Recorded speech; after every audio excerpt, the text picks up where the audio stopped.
but we've played him off the park in the second half. I'm going to go straight into it. The fact that I said Rashford is unstoppable, 24 goals in 36 games, making it his best goal-scoring season to date.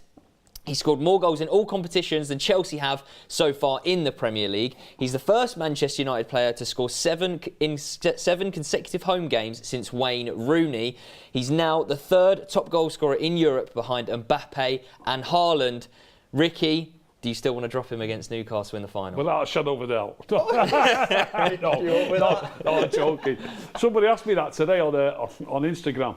Are you still dropping him for the final? When I said what I said, it was a few weeks ago, probably 4 weeks ago, and I was talking about the danger of Trippier down the right-hand side, and I was talking about Martial playing against him because he's better defensively, and obviously Martial's not going to be fit, so it's sort of a bit of a mute question really, because it would be in my mind if Martial was fully fit. And I wouldn't call it dropping. I think it's a team game. For example, it's a squad game as well as a team game. Just changing the subject ever so slightly. Garnacho, as soon as the team came out, I thought, I don't like Garnacho as a starter. I don't like him as a starter. He comes on, he plays brilliant when he comes on as a sub. He's a young kid. He shouldn't be starting. Each time he started, I've not been impressed by him. Every time he comes on as a sub, I am impressed by him. And at the same time, if we were playing against Newcastle and expecting a cagey game, obviously they've got a few problems now. Yeah. Obviously, times changed, don't they? A few weeks ago, I predicted that we wouldn't score against them. And I predicted that it was more important to stop them scoring. I'm not that convinced about that now. Well, yeah, I mean, obviously, I've kind of set you up there, haven't I? But no, I mean, it's undeniable how in good form that Rashford is, and I am going to talk about Garnacho a little bit later in the show. But Marcus Rashford today, I think the commentators didn't really do Rashford justice, but I think it was, I don't know if it was Neville or the other one who said when Leicester were kind of on top of us in the first half, the first kind of 15, 20 minutes or so, that Rashford's his first goal was his first touch in 11 or so minutes. But does that show that how important he actually is, can not be involved for so long? And bearing in mind, Manchester United weren't playing very well. It wasn't just him not being able to hold up the ball, etc. We weren't doing very well. But does that show to you, Faz, that how integral he is to us at the minute? Absolutely. Whatever the 1.6 is, take it and throw it out the window. I'm telling you, there's no more one. It's Marcus Rashford 0.6. That's all I know. Give him. I'm so Ballon d'Or. What? Ballon d'Or, mate. It's already signed, sealed, and delivered. How is Manchester United not going in contract talk with him? I have no idea. Because he just keeps scoring, and as he keeps putting the numbers on the board, his demands are going to go higher and higher. And you cannot argue with me on that at all. This guy is on the top of the world right now. He's performing better than Mbappe. He's performing better than the generational talent Kylian Mbappe. So nobody can say that he's not carrying Manchester United, and Manchester United need to get his signature on the dotted line ASAP. He's going to deliver us one trophy, which is the Carabao Cup. He will then go and deliver us the FA Cup, and he will then go and push on to the Premier League, and it's possible. Yeah, welcome to the Members Club. God, we've got loads of these. SGWZ, Zachary Alexander, Sriram, Leonard, Sriram again, Thato, Aria, Rubel. There's loads actually. But no, I mean, Rashford. Would you actually go out there and say that Rashford is the best player in the world right now? Yes. Yeah. Because when Kylian Mbappe was in tracking back, and when Kylian Mbappe was putting numbers like these previous seasons on, even this season, Kylian Mbappe is doing really well in terms of numbers. Can I cut in here? No, nobody. This is embarrassing. Talking about how many goals a player scores, and saying that makes him the best player in the world. 100%. Luke Shaw's the best player at Old Trafford by a country mile. No, never mind in the world. No. Luke Shaw's the best player at Old Trafford. Yeah, but you said that even when all you're going to talk about is scoring goals. Yeah, because that's important. That wins us games. Yeah, but stopping goals does as well. What do you mean stopping? There's no point going 0-0. That doesn't win you anything. 0-0 gets you 1 point. Scoring goals gets you 3. Yeah. I think that's the first time I've seen Ricky not with a comeback, to be fair. But quick super chats here. Killjoy says De Gea breaking the Man United clean sheet record, proving he is the GOAT. We will talk about David De Gea as well in a bit. Where's Beth when you need her? You know what? So, someone has just put a super chat in about Beth, but she's not here to defend herself, so I won't. It's not a horrible one. It's just David De Gea equals Schmeichel's record. He kept us in the game today. Thoughts that was to Beth, but Beth's not here. And Jan Kevin, welcome to the members club also. But no, I think in all honesty, Marcus Rashford is, if we're not going to go there in the outcome of he's the best player in the world, I think you can go out there and say maybe one of, if not the most informed player in the world. I think that can be categorised as two different things, as being the best player in the world and then the most informed. But it's because he's scoring the goals, isn't it? If he didn't score 2 goals today, I'd be giving him 6 out of 10. I'm giving Luke Shaw 8 out of 10 every time he plays. It's about defending, and I know what you're saying there, that you can't win games without scoring, but you also can't win games if you let 2 or 3 in. Clean sheet, clean sheet, clean sheet. Even the bottom teams, look what he's doing at Goodison now. I had an argument with an Everton friend of mine who said, we need to score some goals. I said, no, you don't. You need to stop scoring, stop conceding goals. They've had 3 games under the new manager. They've kept 2 clean sheets, and 2 defenders have scored for them and given them 6 points, and they've climbed about 4 places, haven't they, from being in the bottom 3. It's about stopping the opposition and giving yourselves a platform. That's what it's about. And players you can score goals from any angle, and Marcus is banging them in. Absolutely fantastic. No 2 ways about it. 2 great goals today. I knew he was onside for the second one. It was so obvious, by the way. 2 great goals, and he's scoring a great goal every week. Absolutely every week. But there's more to football than the person who puts the ball in the net. It's as simple as that. And our defensive record at the minute is pretty hot. It's superb, really, and we need to keep that going. And the defenders need more credit than what they're getting. It's not all about one person, the person who happens to be able to put the ball in the net. Do you think this goes for wider football as well, in the sense of, I completely agree with you that our defence has changed completely, even at the start of the season to now. But do you think this is a broader football problem, that you never see defenders or goalkeepers in fact win top awards like the Ballon d'Ors? And I think it was Courtois actually who came out and said, what more could I have actually done in order to win the Ballon d'Or? I basically won Real Madrid, whatever it is, and he was a part of a very successful team. But you also have to... Defensively, it is overlooked. They don't get the appreciation. Rashford rightly will get the accolades for today, but I think it's a bit far-fetched to say he's the best player in the world. It's not, because do you know how hard it is to go and be involved in 2 massive goals in Spotify FC, only to come back here and do the same? It's tiring. People, not one fan, will sit and consider the amount of time these footballers go through recovery, getting their sleep right. They have to travel from Europe. Us guys were knackered from Barcelona. Imagine these players have to go in, they have to then go into the tactics room. Yeah, but they didn't drink 75 pints for life.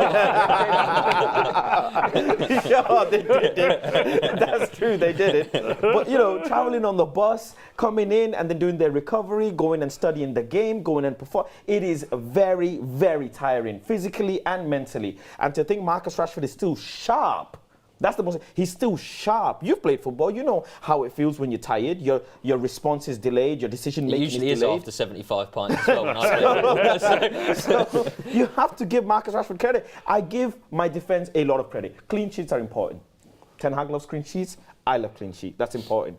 Clean sheets are like a goal for David De Gea. Do you know what I mean? He is celebrated. He should be celebrated. If David De Gea conceded a goal today, he would be fuming after today because of the saves he made. And I get Luke Shaw's credit. I fully agree. I'm even with you that give him a contract. David De Gea made 2 fantastic saves in the first half. If he doesn't make those saves, goals change games. True. Goals change games. If he doesn't make those saves, maybe we don't score any goals. That's true. Because they change their game. They don't have to attack so much. They can defend better and all that. But Richard, goal difference is important. Yeah. You need to be in a plus goal difference to be climbing the league if you're level on points as well. So goal difference is massive. All good teams have a foundation, a solid foundation at the back. Remember when our goal difference was 0? Yeah. We were stressed out thinking we don't score goals. Well, look now. I can't say it and complain. Defense has been tight all season, not attack. Attack's only just, in the second phase of the season. Now Marcus Rashford is on fire, and rightly so. We have to credit him, because I personally wanted him out last season, but based on his performance. Mark did, a lot of people did. So if he's performing like the way he is, I am going to credit him. His demeanour and everything last season, that was he wasn't even chasing efforts in, you know, that the keeper was saving, and a lot of us questioned him, but listen, I'm not discrediting him. Jeez, after the performance he's put in today and the goals that are coming along the way, he's, you know, ring the fire brigade, man. The guy is on fire. Yep. He's been absolutely brilliant.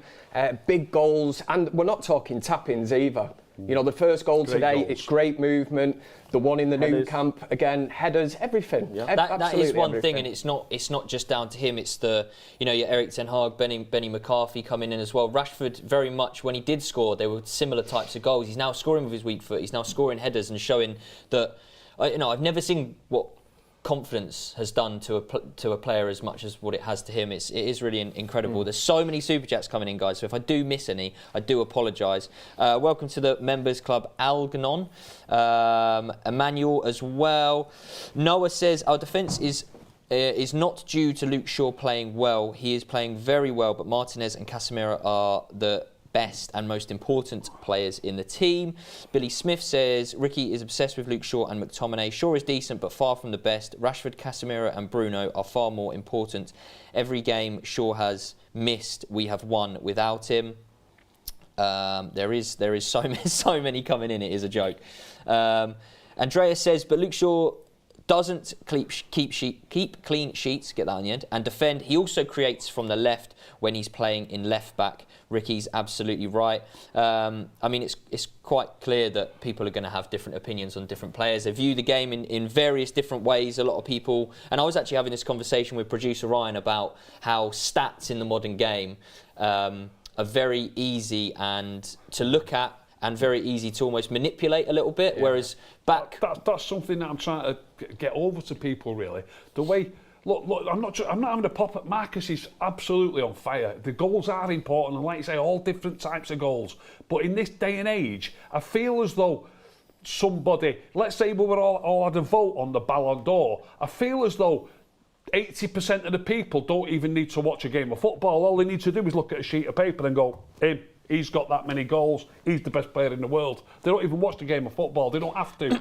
That's how I feel. That's not the case. If that's the case, I think his name is Chetri, who's the third most international goal scorer who plays for India, would have been winning Ballon d'Ors. It's not the case. Yeah, but he's not in the public. Yeah, but it's not just goals. But people do. I mean, that's a whole different conversation, isn't it? The fact that of the people who actually vote for the Ballon d'Or, and I think there is kind of. I mean, non-strikers have won Ballon d'Ors before, so. Yeah, of course. Occasionally. Yeah, I mean, look, Modric won it, but who was the last defender to win a Ballon d'Or? Was it Cannavaro? You know, when would that been? 2004?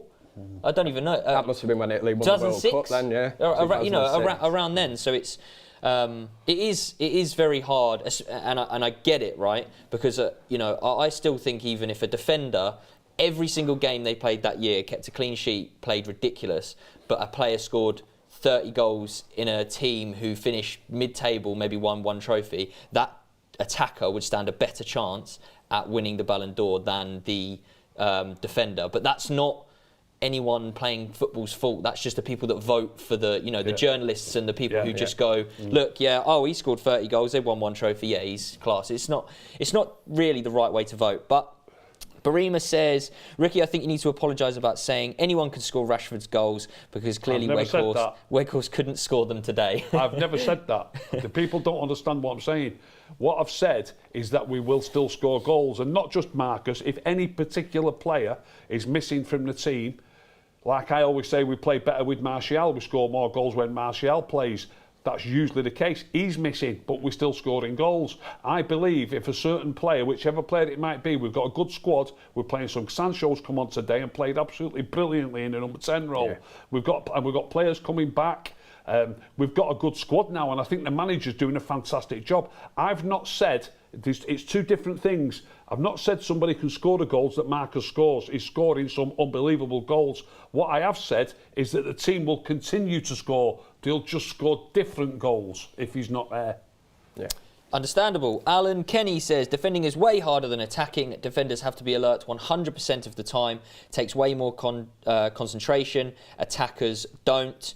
Again, it's just the way that, you know, some people say that scoring goals is the hardest thing to do in football. Other people are going to say keeping clean sheets. It is an art, but so is defending. Yeah, you know, that there is different opinions, and it's not anyone's right or wrong. It is that literally that there are different opinions.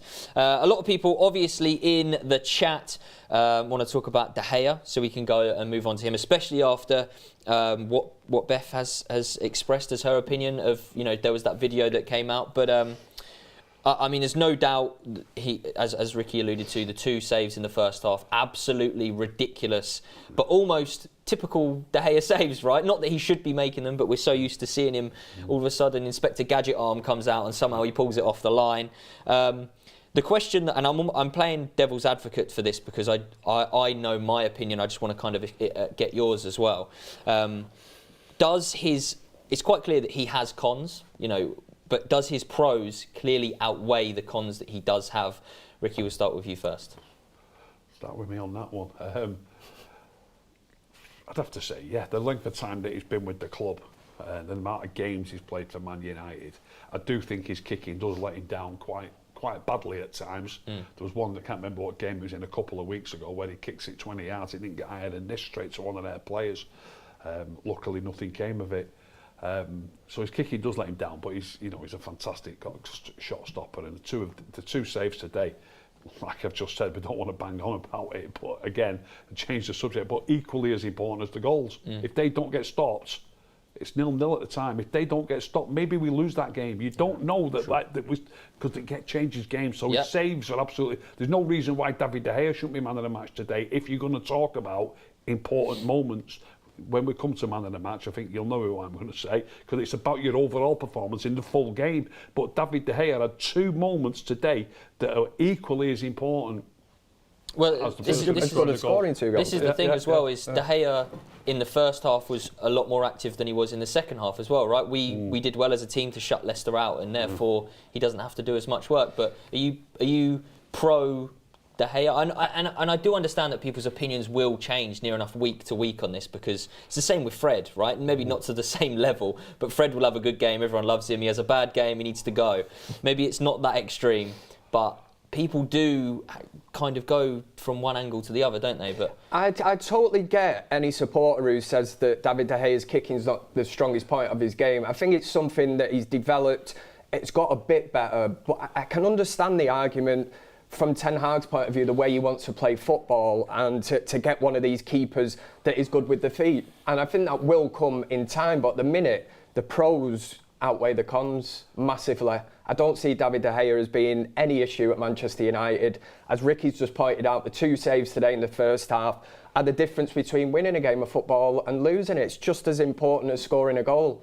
The Gordon Banks sort of esque save in the first half. Fantastic saves, and at the end of the day, he's a goalkeeper. He's paid to keep the ball out of the net. He's done it today. You cannot fault it. His job, wasn't it? He's doing his job. That's the thing now. Is obviously his contract is up in the summer, and I think he's on around 375 grand a week. And the rumour is that they want to extend, but on 250 grand a week, still an astronomical amount of money. But you know, that's 125 grand less per week. Do you think he would? I personally think he'd be silly not to accept that, just because I don't see. What is he now? Else. 32. I don't know in terms of age, but I don't think he's going to get that wage anywhere else and still be, be regarded as what he is at Manchester United. I think obviously the people in the chat were saying he's now equalled Schmeichel's clean sheet records. Yes, he would have played a fair amount more games, but do you think you pro De Gea stay in for however long he kind of can, 3, 4, 5 years? Yeah, people who want David De Gea out have nothing else to do. They're bored. I'm sorry, I'll just say it as it is. You're bored. You need to pick on things, just like those people will go and somehow figure a way out to credit some other players when they have bad games. They'll be sitting here doing this when David De Gea makes a save. They don't want to look, because it's fully agenda driven. David De Gea's kicking, David De Gea's distribution, whatever it is, which player on planet Earth is the best player on everything? Even Lionel Messi gives the ball away. Casemiro gives the ball away as well. So I don't know why people are so hell-bent on this distribution. Like, if distribution was there, we would have been top of the league. That's how they look at it. And it's absolutely absurd. The man's job is to keep the ball out. They even said that David De Gea doesn't communicate. A load of BS as well on that, because today I saw him communicating so much. He was shouting at his players. He was being vocal. So they try and nitpick, and they should just leave David De Gea alone. And I'm glad David De Gea is going to extend, and I'm glad he's going to stay. And those people will have to hold it, swallow it, suck it up, and just sit and watch him keep making physics-defying saves. And you know what? It is a lovely thing. I think that shows how far Manchester United have actually come. The fact that people are actually nitpicking at David De Gea, because there is nothing else to complain about at the minute. Look at the run of form we're on. We're winning games. You know, the feel-good factor is there at Old Trafford at the minute, and it's a massive week for Manchester United coming up. Yeah, I mean, I think De Gea will always get scrutiny, and obviously there will come a time where we will need a new goalkeeper. What my personal opinion is, whenever it is time to bring in the keeper, my ideal situation would be to bring in someone under De Gea, and because there's no doubt that he's the longest serving player at the club, isn't he? He's the only player, and I'm disregarding Phil Jones in that conversation, but he's the only player to have won the Premier League as well at Manchester United. He's won everything, I think, that he could have, apart from the Champions League. So, and having him in the dressing room, just the presence, the aura, I think that will go underrated with a lot of fans. I think he's going to be actually, or is, pretty vital to how Manchester United just is as a club, and the culture. I just don't see it as being an issue. I really don't. David De Gea is not an issue at Manchester United. I think it's one of those things almost where you can make it an issue if you go down that rabbit hole of what he isn't good at. I'm sure there's ways of finding Bruno Fernandes as an issue. You go down certain statistical ways. I'm sure there's ways of nitpicking at every player, you know. You just have to look at the 2 saves today. You know, that is no different to an attacker scoring 2 goals at the other end. He's kept 2 out, and yet people will still say, oh, he's not great with his feet or whatever. You know, there's attacking options at Manchester United that we can criticise. But if they score 2 goals, you know, that's what it's all about. I thought it was more than 2, to be honest. There was a few different occasions where he made some good saves, and very rightly so. Johnny says he's broken the clean sheet record. He's carried this club since Sir Alex left, and yet people still don't like De Gea. So what his passing isn't perfect. I think this was never an issue until the likes of Alisson and Ederson come into the Premier League, because then it opened people's eyes up to this kind of sweeper keeper, wasn't it? Yeah. And don't get me wrong, it's lovely to watch. It is in effect like having another defender at the back. If you've got a goalkeeper that can pass just as good as like De Bruyne's or whatever in midfield, you're going to stand a very good chance. But yeah, De Gea's been at the club a long time, and again, I go back to my point, I don't see him as being an issue. Look at where Alisson's distribution got him this season, right? I think now, in people being brought up now to be a goalkeeper, you very much have to be an outfield player as such, don't you, in terms of technical ability. And maybe it's almost harsh to expect, realistically, under Ten Hag's tenure so far, for David De Gea to just automatically be able to do what. How many different managers has De Gea played under? You know, how many? He's always been systems? the number one, hasn't he? All this playing out from the back. When I was a kid playing football, it was unheard of, man. Yeah. You know, you were taking a goal kick and everyone went up to the halfway line. Kick it up to the big man kind of thing. All this playing out from the back has changed football and the way that we watch it now. And this is where the keeper thing comes in, because people will look at Ederson, Alisson, and these so-called sweeper keepers. TJ says, want David De Gea to stay, but people who don't have solid rationales. No one is above criticism and is an Jesus, it's a lot of words. Ad hominem. From a fellow with a cap. I don't know what that word is. Erik Ten Hag, tactically brilliant. Bruno is our most creative player. Erik Ten Hag moves the front 4 around, often mid-game, to get him as open as possible. We can talk about Garnacho actually next. Obviously, you touched on Garnacho kind of at the top of the show. And I've kind of got written down thoughts, because he came off at half-time, didn't he? I just think we have to be so careful and patient with him, in all honesty. I don't think, and I'm not saying you are, I just think in general it's quite easy to see the ability and the progression that he has shown, and then the potential, therefore, as well. to automatically presume that he's going to be able to do it week in, week out when, you know, he is only 18 years old.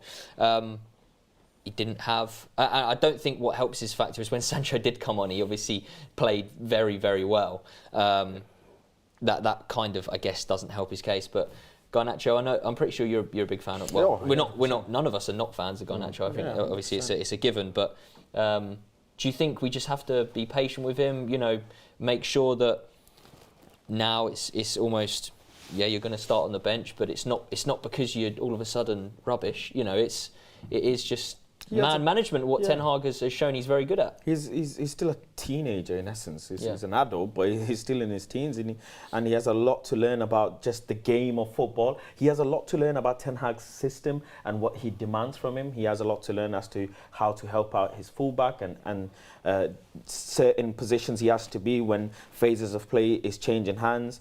There's a lot of things that he needs to develop on, and the fact that it tells you that he's a great player off the bench only means that he has so much potential and so much ability. When you're coming off the bench, you're coming on to face tired legs, and he's much more impactful in that sense. And he's a very playful player, isn't he? He's young, he rides challenges, he expresses himself on the pitch. When you start in a game, it's a bit different. You have fullbacks who are full of energy as well, so it doesn't help you. And against Leicester, was he the reason why we conceded a goal? No. There was no problem at all in that sense. For me, if you ask me, he did his job, which is just see the game out until Jadon Sancho can come and give 45 minutes, and that's what he did. He didn't light up the pitch, and I don't think he needed to as well, in all honesty. Games like this, you need to see out a half, and then you bring in another player to go and see the rest of the game out, much more senior player. And Jadon Sancho's only come back and had a 5-game involvement now out of 6, if I'm not wrong. And he's doing great things. So eventually Jadon Sancho will be starting and Garnacho will be coming off the bench. But there's no criticism at all. I'm not going to be holding anything against an 18-year-old lad. No. I'm sure there's some people out there that already have, right? There's loads of people out there that already have. Nicholas says, name a better shot stopper in the Premier League or Europe. Obviously, that's alluding to Thomas Souček, but did you get that one? Amar says, Garnacho needs to defend more with the team. The whole first half, our left side was wide open. Play with the team in his weakness. I think Garnacho is quite a hard-working player. In all honesty, I think that, and I think Gary Neville alluded to this. Having Garnacho on the left and Rashford up front actually allows and makes Rashford probably better in the sense he can conserve his energy a lot more because he doesn't have to do the kind of dog work that Garnacho will do. And if Rashford was out there, he'd have to do that, and therefore you probably do get. Obviously different horses for courses, but you do get a better version of Rashford when he can run in behind and he gets these one-on-ones now.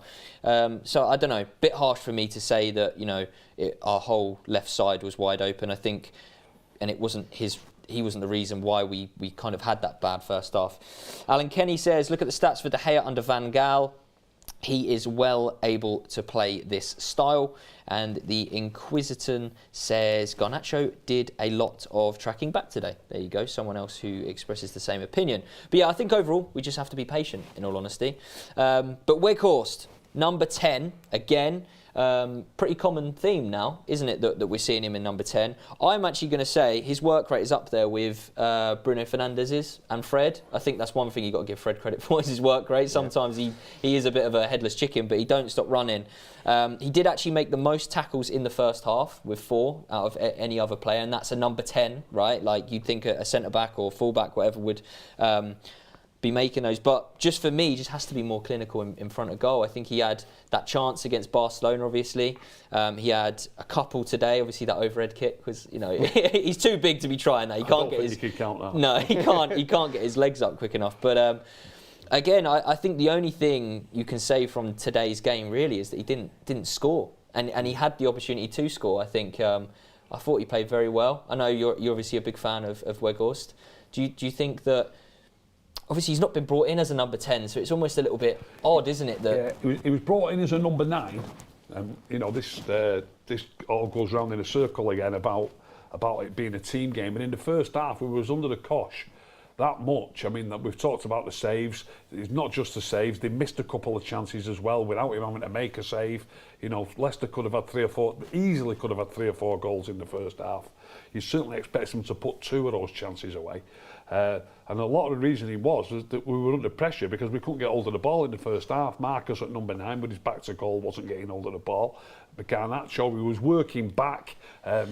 And then Bruno on the right. I don't think any of the front 3 really were helping us to get up the field enough. And I think at half-time, we did get the goal in the first half. We won a ball back, didn't we? It fell to Bruno and he lifted a great ball over in front of Marcus. Marcus put it away brilliantly. Against the run of play at that time, wasn't it? It was against the run of play. So we've come in at half-time 1-0 up. It wouldn't have been unfair if we were 2-1 down. But the manager at half-time has obviously changed it around and he's decided, I think he's seeing it the way I'm seeing it, in that we weren't holding the ball up front. And we've got to be honest, as soon as the second half started, it was completely different. He pushed Weghorst further forward into the number 9 slot. Sancho came in at the number 10 slot. Marcus went out to his left. Bruno still stayed on that. So that's something we need to cover. I'll let you bring that on in a bit. But so we played the second half with Bruno on the right, Sancho at number 10, Weghorst at number 9, and we immediately started getting hold of the ball. It's not all Weghorst, but it helps. You know, we get hold of the ball better. They're not getting out so easily. We were the better side in the second half. Even before we scored any of the goals, we were just more on top. We were the team in the ascendancy, just with those few little changes. So Weghorst was important at number 10, but then he was also important at number 9. As was Sancho at number 10 when he came on. I thought it was a breath of fresh air. I think, and I was saying this to you earlier, Kev, I reckon we're going to sign him permanently. I don't know why. I don't know why. I just have this. I have this feeling that we are going to sign him permanently. I just feel dizzy right now. I'm not saying that we should. I'm not saying that he's the player that we need, etc. Go on. Come in on this. You've got a good shout, but I'll tell you what will give you the better idea. We've got a cup final next Sunday. Who thinks he'll start? You know, if he does start. If he starts in the cup final, then you might. I don't know. I don't know why. I just do think that he will be somewhat. Again, it does. There's variables that come into it in terms of Burnley coming up, and if they come up, maybe they might want a bit more money and things like that. But I think Ten Hag appreciates him and does like what he offers to the team. I do. He brings something different to the team. A bit like Fellaini when Fellaini played in that number 10. You know, he's a bit erratic. Awkward play, to tackle and to get the ball off. He doesn't really look like a footballer. It sounds strange. Everything seems... he clearly can't run at full speed or anything. But today, he puts himself around, held the ball up, and it's a job... People are going to look at it and think because he's a striker that he should be scoring goals every game, but he is bringing something to that team. I love the simplicity and the accuracy of his passing. And again, before anybody jumps in, he's not going to get every pass right, like we've said. Nobody gets every pass right, but he gets it down and he passes it. He gets it out of his feet as quickly as he can, which is sometimes not quick enough, but he gets it out of his feet. He gives a great simple ball, but it's the weight of the pass and how accurate it is into Bruno's stride in the first half, which developed into or was it to Dalot? I think he passed it to Bruno. It might have been Dalot. I think it was Dalot, and Dalot gave it Bruno, and Dalot nearly scored when he got on the end of it. If you watch that move back, it's all down to Weghorst getting hold of the ball in the middle, seeing that pass and giving it instantly, and we've got players who don't see it that quickly. We really have. We're going to have a whip round. We need to buy him a goal. That guy needs a goal. They were trying to give him a goal, weren't they? Bruno tried, didn't he? And I think it was. I think there was that chance. The one later on in the game where Weghorst should have scored 1-on-1, and he kind of falls on his back. It's like, what more have I kind of got to do to get a goal here? But I don't know why. I just do think that we will go and buy him in the summer, whether it's for 10 million, around that 8 million type. But. Well, I mean, you obviously I really appreciated what he did today. I mean, the work rate that he put in is the same reason why a lot of us said why Ronaldo wasn't working, and it's a difficult conversation to have. But it's true. It's in front of you. Saying he's better than Ronaldo? Don't say that. No, I'm not saying that. No. But it is. We know when we talk about total football, you have to understand that this player gives you so much off the ball: the grit, the physicality, also. The fact that he's said, the gaffers told him, can you play this position? He said, yeah. and he's playing that position so well. And that gives you more options to do more creative things with other players. That's very important, because the other striker that we had, as much as he's my goal and all of that stuff is, yeah, cool, but we were so one-dimensional because only he can play that position and nobody else. But now you see we've got options with Sancho playing in that position, Weghorst going higher up, Weghorst playing in the 10, Bruno playing on the right. It's just, you know, this fluidity in the front line is helping us a lot. Yeah. And the fact is, he was brought in to be a second striker. He has turned up and been the first striker. He's not getting the goals and the numbers, that's fair. But off the ball, the work that he's put in, you can't tell me that anyone else would have been doing the same way, because this guy is seriously running. It's never for the want of trying, is it? He's all, you know, he might not get onto the end of a Bruno pass, but he doesn't have a strop and, you know, throw his arms in the air. I was going to say, you know, he gets back. Just to credit him, he's not going to throw his toys out the pram. No, just to credit him, the tackles he made today, so crucial. One on the edge of Tracking back. So crucial. People need to understand those tackles. I don't think he got a booking today as well. Don't think he did. Again, tackling without getting bookings, I love you for that. Like, any player that can tackle and stop a transition and not get booked, I absolutely love, especially a striker as well. So yeah, big credit to him for that. Well, it's usually the strikers that can't tackle, isn't it? There's that saying, isn't there? The strikers tackle, isn't it? Where it's just you upend someone because your timing and everything's off. But I remember we have to refer to him as Rude van Weghorst. Thank you. Steve Pintuff says Garnacho's work rate was great. People forget how Sir Alex Ferguson used to bring Giggsy and others in and out when they were young. People need to be patient. Well, yeah, I mean, people's times have changed. People's attention spans. If you're not good over a 190-minute game, you know, it's game over for you. But Bruno Fernandes, again, obviously you alluded to him as well. We've had previous discussions before when he has been put out on the right. You know, we're not getting the best out of him. He's wasted, you know, especially when he can be so creative in the middle. And then, agreeably, it was Donny van de Beek who would come in and it would almost be night and day. And Bruno and Weghorst are completely different players. You know, there's no comparison really, is there? But I think proving that, and this could have been, you know, Sancho's played at 10, whoever it is that's going to play at 10, and Bruno getting 2 assists from the right-hand side, he can play out there, and we can still get the numbers, the creativity, the work rate, the pressing, everything from him. And it does prove that he doesn't have to play number 10 all the time in order to get the best out of him. Kev, do you think that we don't, you know, now we're seeing a lot more fluidity from whether it's 9, 10 and the right and left forwards, that, you know, Bruno doesn't have to play in that number 10 position all the time? It doesn't have to, because we've got a very good manager who, in-game management, allows him to move certain players around the pitch. Sancho coming on today, game changer. You know, we've got him that we can play in that number 10. Obviously Bruno, he's tried Weghorst in there. And it's all about options. I think Rashford even had a spell at number 10 for a little while. You've seen Garnacho swapping wings, Rashford going on the opposite side, and we've got enough players to do that. When we had a very, very good team with the likes of Tevez, Ronaldo, Rooney, you know, the interchange play up front, you could see when you were in the stadium, from 10 minutes in, 20 minutes, they would interchange. And that was an instruction from Sir Alex Ferguson. You know, it would be, let's change it up. If somebody's not getting joy down the left, throw Ronaldo on the right. And that's what I can kind of see happening here at the minute. Doesn't mean you have to bring Bruno off. I'm certainly not going to slag him off for anything, but he's capable of doing a job for the team out on the right. As a lot of people say, he's not capable. Yeah, I mean, I'd hate to play against a player like Bruno. Just even the whinging and stuff. Do you know what I mean? He's just a proper mad shithouse, isn't he? Player, like, he just loves a whinge, but he's our whinger. He's our shithouse. Yeah, he is. Brosis says, imagine Weghorst misses a one-on-one in the at the end of the final versus Newcastle and we lose. Well, we don't want to think about that. Yeah, we don't down with that negativity. What do we want to think about that for? We don't want to. It doesn't have to be Weghorst missing a one-on-one. It could be anyone. We don't want to. We don't want to even think about it. But no, I think Bruno Fernandes is. I mean, you obviously sang his praises recently, didn't you? Saying a couple of games, 2-3 games ago, he was outstanding. Playing exactly. It really simple, and he did a lot of times today as well. There was a few errors. Held on to it once or twice. When Sancho came on, I felt he could have given it him a bit quicker. There was one where Sancho was just inside the box and Bruno had it on the wing, and he just took an extra touch. And then when he gave it to Sancho, somebody's on him, and he could have given it him while there was nobody there to challenge him. So there's a couple of things where he could have done it a bit quicker, but watching Sancho at number 10, by the way, because this little bit we're talking about, it's about Bruno, isn't it? Yeah. So he's been shoved out onto the right against Leeds for 20 minutes, 25 minutes at Ellen Road.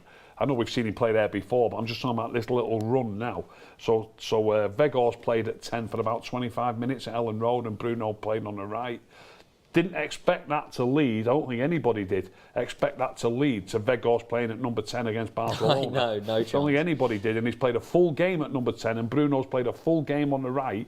People need to understand, by the way, that number 10s are much more important. Your wingers have got, look, all positions on a pitch are important. You start at the back, your keeper, your two centre-backs, they're the most important players. Then your two central midfield players, then your number 9, get your spine right. Then your two full-backs, because they're your defenders, and then your wingers. You know, there's a way to build a team and make sure, get it right in certain important places. So number 10, right through the middle of the park, it's an important position.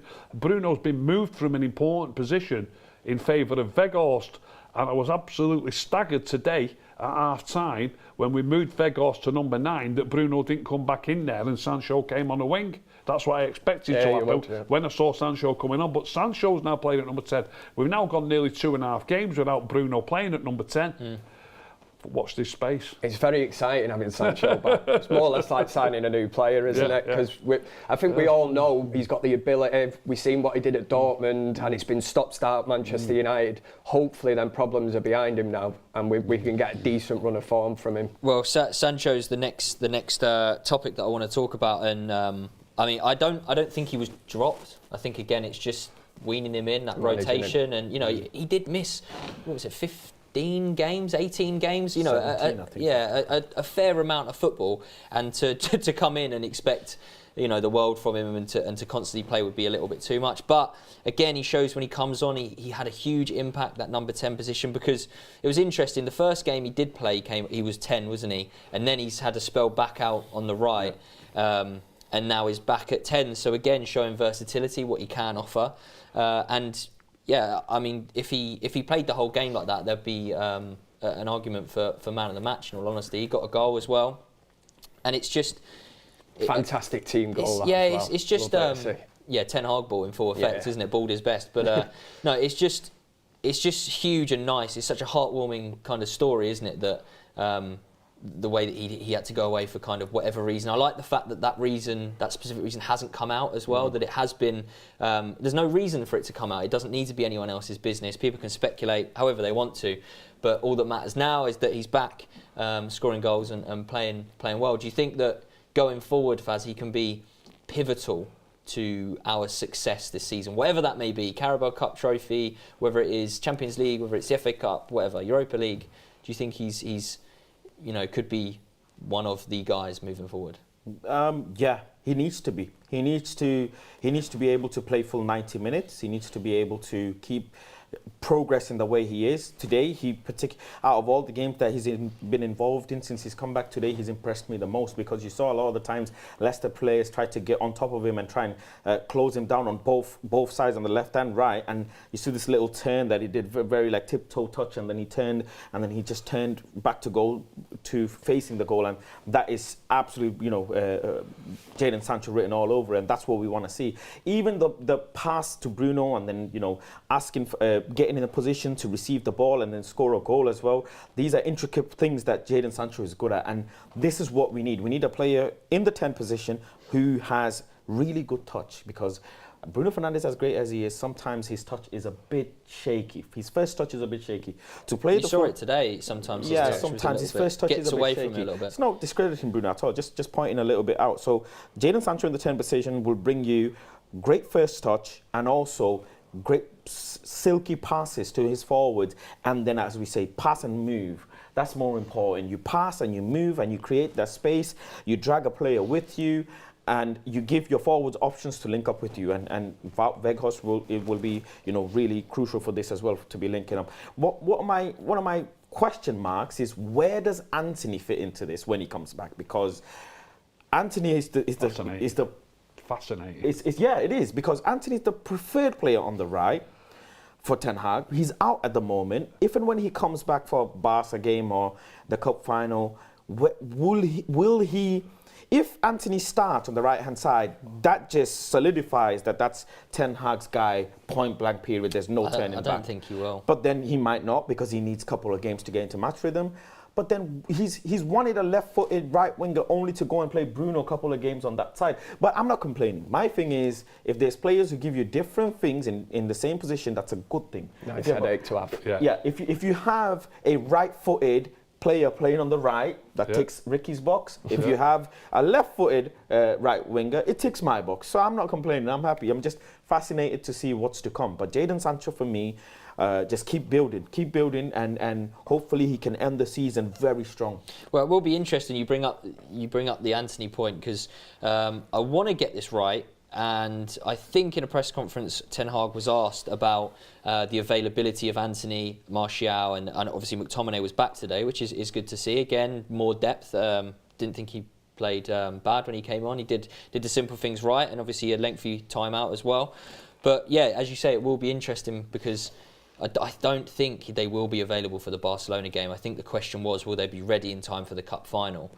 And he said that there was kind of hope that they would. So, I mean, if he comes back in and starts straight away, especially when Bruno's been playing well out there, Sancho's showed that obviously he can play out there as well.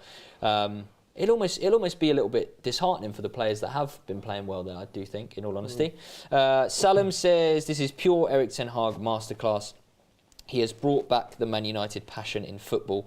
Erik Ten Hag has made so many players interchangeable. We did kind of just touch on that, didn't we? The fact that so many players can play well in so many different positions. Obviously, I'm sure, Rashford before has played on the right, not so good. Striker, not so good, but his left was his preferred position. Now you can almost say he's as good in different ways in the areas he plays, in all honesty. We'll touch a little bit on the fact that McTominay is back in the squad as well. The fact that in all honesty, right now, we are in desperate need for players and availability and rotation, especially, we're in every single competition still. And Ten Hag isn't the type of manager to, he's not going to sacrifice anything. If we go out for not playing well, fair play, albeit, but McTominay, in all honesty, probably will be a good addition to this squad as a whole right now. I know you're a fan of McTominay and what he can offer in certain situations. What did you make of his little cameo today? What was it, about 25 minutes? Yeah, 25 minutes. I thought it was excellent, to be honest. Really showing for the ball. Everybody says he hides from the ball, but he was receiving it, he was giving it back, he was turning and playing some lovely... I think the whole team, I think it just rubs off, really. The way the players were moving the ball around, it just helps all the players to do it better. And people are showing more imagination. Can't wait to watch it again on the TV. But to me, McTominay's turning and he's playing some little balls in behind the player who's just in front of him, maybe to Sancho or maybe out to the wing to Bruno. And all the players were playing a little bit like that. Sancho, by the way, absolutely brilliant, the way he turns and passes it in the middle of the field. I thought McTominay did great. He's a great addition to have back in the squad, and I think come Thursday night, because of the suspensions now being out of the way, because Sabitza's been suspended in the Europa League, Casemiro's been suspended in the league. Yeah. I think on Thursday night, for the first time ever, I think, because McTominay's been out injured a while, we're going to have McTominay, Casemiro, we're going to have Sabitza, and we're going to have Fred. For two positions, or even maybe three positions. He might use three midfield players possibly. He might think of going that way to try and dominate the midfield. Be interesting to see again. It's after such a positive performance, and therefore, in hindsight, it's almost annoying that we drew. But we were all saying before the game that you'd snatch someone's hand off, wouldn't you, with a draw away from home. And you alluded to it in your fan vlog, actually, the fact that away goals obviously aren't a factor anymore. But you'd be so much more confident with the away goal rule being involved. But super chats here. Alan Kenny, the fact we are thinking about all these options shows how good Ten Hag is. How do other clubs prepare? Glenny Boy says, how about Sancho 10, Anthony right wing and Bruno 8 alongside Casemiro? Yeah, because this is the thing as well. We're still performing to the heights. I mean, maybe not to the heights as when Eriksen was there, but we're still getting the wins and still getting performances out. And you add Eriksen back into that mix when/if he is available, and it's again, it's just so exciting. Bruno is he is better when he plays the 8. That's how he made his name previously coming to Manchester United. So I can see that. I just didn't want to put it out there because I don't know. I don't really know what this man's going to do. This man's a scientist at the end of the day. So we'll just wait and see. Yeah, it's. I'm looking. I don't think, or I can't remember a time where I've been, especially over the last however many years, where I've actually been excited to watch a Manchester United play.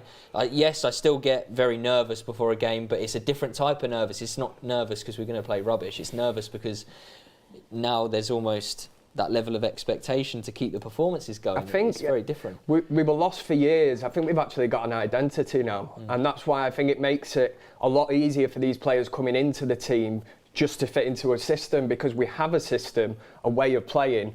And you look at the likes of Manchester City, that they'll bring a youngster into the team and the Man City way or whatever, but they know how to play, the game. So it's easy to bring these kind of players in, and that's what's happening at Manchester United. We've got a proper manager. Erik ten Hag has a system. We have an identity, and you know what you're getting from Manchester United. It's nice to have that back, to be able to watch Manchester United, and you're like, we're going to give this a right good goal today. He's done. Absolutely, we've said this too. He's exceeded all expectations up to now. He's done brilliantly at improving some of the players who we didn't think were good enough. Look at the right back slot. There's a few been saying Wan-Bissaka's been playing great. He's got Dalot's played fantastic today, and it's a. We've now got the way Wan-Bissaka. I was never a fan of Wan-Bissaka, but at the minute we've got two fantastic right backs. Well, Dalot ended up playing left back. Yeah, and there's not a lot to choose between them. There really isn't at the minute, and they're both fantastic. Yeah, on that, I haven't seen or heard anything about, because Luke Shaw did take a knock, didn't he, and come off shortly after. Hopefully that is just precautionary, because Luke Shaw obviously is pivotal. Whether I don't imagine he'll play centre back in the second leg. I imagine Martinez will probably come back in, pushing Luke Shaw left back. But either position, he's vital to what we've been doing. Because he's our best player. Yeah, I'm not going to go there. Jump on, carry on. We'll go with man of the match though. I'm sure this will. It's all right, mate. It's all right. Because the defensive positions are more important. Anyway, go on. Carry on. We'll go with man of the match. We'll start with you, Faz. Who was your man of the match today? For me, part of me wanted to give it to Weghorst because of how much work he's just here. When I saw those tackles, Workhorst. But then, in all honesty, I have to give it to David De Gea, because if he doesn't make them saves in the first half, this game is totally different, and we'd be sat here upset and moaning and everything. The goals are amazing. Marcus Rashford is amazing, but the first half, when Leicester were absolutely on top of us, he was the person that did his job at the best level. So, David De Gea. Kev? It's a great shout, that.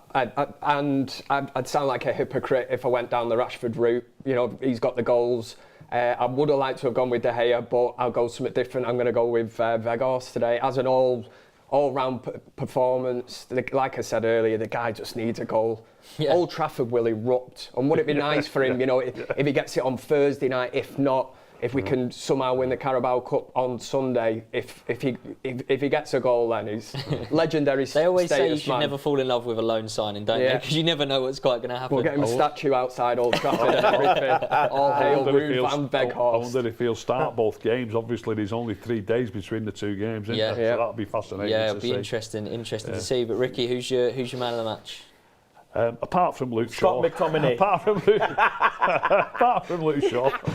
If he said Scott McTominay, I'm walking off. I'll go along with Faz there, the important saves, just to stress how important they are, just like the goals. So David De Gea, I'll go with that. Fair enough. I'm gonna go with Weghorst as well. Actually, two each. I thought that, again, the only thing he missing today was the fact that he didn't get a goal. In all honesty, do we know who Beth gave man of the match to? She actually tweeted. I saw a tweet saying De Gea has been, I can't remember the terminology, but brilliant, world class, whatever it was. De Gea has been. That was a today. Pre-written save in the draft. But no, I mean, obviously Barcelona is the next game Thursday, with currently 2-2 on aggregate. Obviously, as we mentioned, the away goal rule isn't. Was it this year or was it last year that it got? I think it was last year wasn't it, that it got scrapped. But we obviously got Alessandro Martinez back. We've got Sabitzer back. Casemiro back as well, I guess. Obviously, he served his last suspended game today. Sabitzer's not back. Is he still suspended? For the Barcelona game? Yeah. Yeah, he's not. It's a one-match suspension, I think, wasn't it? So will it be? He's available for Thursday. Yeah, he is available. He is available. Yeah. Okay. Don't get me like that. I thought I was going crazy. We didn't touch on him during the chat, did we? I thought he played really well. He did. Yeah. I actually did have it written down. I forgot to bring it up. But yeah, I thought almost. I mean, in the first half, I thought that you could see we weren't winning the midfield battle as well, but in the second half, it's almost forgot that we still have Casemiro waiting to come back. It was, the midfield worked very well, and it was very good. But as I said, the look ahead. How confident are we going into Barcelona at Old Trafford on Thursday, Faz? Very confident, because you have to think we are having quality players adding, and they have quality players subtracting. Gavi and Pedri are getting out. Dembele is not here. I think there's question marks still over Busquets actually as well. And there's question marks on Busquets as well. So, and this thing about Araujo and Balde, get done. They're dusted. Absolutely, yeah. Paella FC, we finished them. That's it. Spotify FC, Paella FC, they're done. They pulled all the levers that they could. The handbrake is broken now. The brakes on Barcelona are broken. We have shattered them. And we're going to Budapest. That's get your flights to Budapest. Oh, we're going to Budapest. One more thing. And yeah, I'm very confident. One more thing. Because of Victor Lindelof, we didn't miss Varane. Not that much. Not that much. No, Victor Lindelof was superb today. I think superb. Everything's hunky dory at the minute. I think Lindelof has done very well in when he's been called upon. And what he's done when he has been called upon has been sublime. Solid. You can't Absolutely really, solid. Yeah, you solid. can't. So it's exciting, very exciting. He has been good. You can't take that. Oh, okay, I just got it in the old ear that Beth has just messaged. I'm guessing she's watching, probably driving back. She messaged Ryan saying that she gave a joint man of the match to Bruno Fernandes and David De Gea. Bruno Fernandes. Oh, that Beth, if you watch very political, Beth. If you're watching this, that is very political. We don't consent. We don't second it. It's a David De Gea. Yeah, we don't condone that. No, that is very political. Yeah, she's. I mean, I think. What's a double man of the match? It's a new one. Sitting on the fence. It's a new one. Yeah, sore bum. But no, I mean, I'm pretty confident in all honesty. Yeah. I thought going out there, even if we were to lose by 1 goal, I think, keep it manageable. But I think it was all about staying in it. The major factor is the fact that it's at Old Trafford as well. Maybe if it was at the Camp Nou, the return leg, if they'd have got a 2-2 draw here at Old Trafford, but this is going to be a massive boost. Imagine the crowd, the noise Thursday night. Really Gavi and Pedri not being involved is the biggest factor for me. Well, you're looking then, even if Busquets does come back into the fray. Yes, Busquets has been around, played 700 plus games, I think it is, for Barcelona. Mainstay, played with Xavi and Iniesta, now playing with almost their regenerated selves in Pedri and Gavi. But then, Sergi Roberto? Casemiro. It's different. There's levels, Pedri and Gavi are 19 and 18 or however old they are.